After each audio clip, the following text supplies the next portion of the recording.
ভাই তুই যদি Redmi Note 14 Pro Plus এই ফোনটা কেনার কথা ভাববা থাকস, তাহলে অবশ্যই ভিডিওটা দেখা উচিত তোর। নাহলে পরে ফোন কেনার পরে নিজের দোষে প্লেট মুছতে হইব। তো এত কথা না কয়ে এত করে আমি মূল ভিডিওতে নিয়ে যাই। তো ফার্স্টে যদি কথা বলি ফোনটার পোর্টস বাটন নিয়ে, ফোনটিতে থাকছে হেডফোন জ্যাক বাদে সব ধরনের পোর্টস বাটন।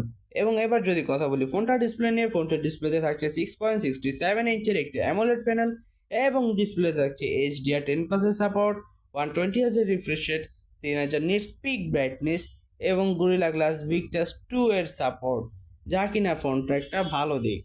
তো এবার যদি কথা বলি ফোনটার ক্যামেরা নিয়ে, ফোনটিতে থাকছে অমনি ভিশন লাইট হান্টার 8000V50A এই সেন্সরটা। আর আরেকটি ক্যামেরা থাকছে 15 মেগাপিক্সেলের টেলিফোটো ক্যামেরা এবং আরেকটি ক্যামেরা হলো 8 মেগাপিক্সেলের আলট্রা ওয়াইড ক্যামেরা এবং ফোনটিতে সেলফি ক্যামেরা হিসেবে থাকছে 20 মেগাপিক্সেলের একটি ক্যামেরা। তো ভিডিওর এই প্রান্তে এসে বলবো, আপনারা যদি আমাদের চ্যানেলে নতুন হয়ে থাকেন তাহলে অবশ্যই আমাদের চ্যানেলটি সাবস্ক্রাইব কর। আর ভাই তুই ভালো মতো তাড়াতাড়ি সাবস্ক্রাইব কর এবং ভিডিওটার বেশি বেশি শেয়ার কর। আমি তোকে সময় বাঁচানোর লেগে ভিডিওটা শর্ট করি, তো তারাও আমাদের সাবস্ক্রাইব করে দে এবং ভিডিওটা বেশি বেশি শেয়ার কর। তো এখন তোরা দেখ পিকচার স্যাম্পল।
তো ভাই তোরা এই ফোনটা দিয়ে ভিডিও রেকর্ড করতে পারবি 4K 30 fps যা কিনা ফোনটার ইকুয়াল পয়েন্ট।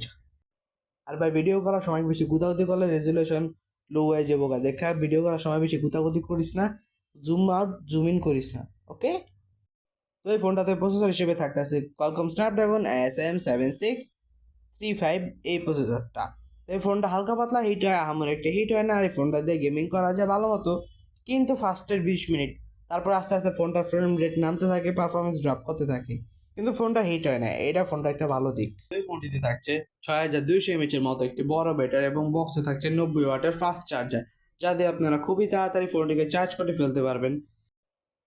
তো ভাই তখন মধ্যে অনেকেই মোবাইল তো কিনবো না, বোঝাই অপোজিটটা ভিডিওতে। তো যাই এত কথা কয়ে লাভ নেই ভাই, কষ্ট করে ভিডিওটা দেখছিস, তুই ভিডিওটা ভালো লাগলে অবশ্যই লাইক কর, সাবস্ক্রাইব কর আর বেশি বেশি শেয়ার কর। তো আজকের মতো তোকে ছোটো ভাই যেতেছে তোদের মাঝখান থেকে চলে। তো আজকের মতো আল্লাহ হাফেজ, দেখা হবে আবার নতুন কোনো ভিডিওতে।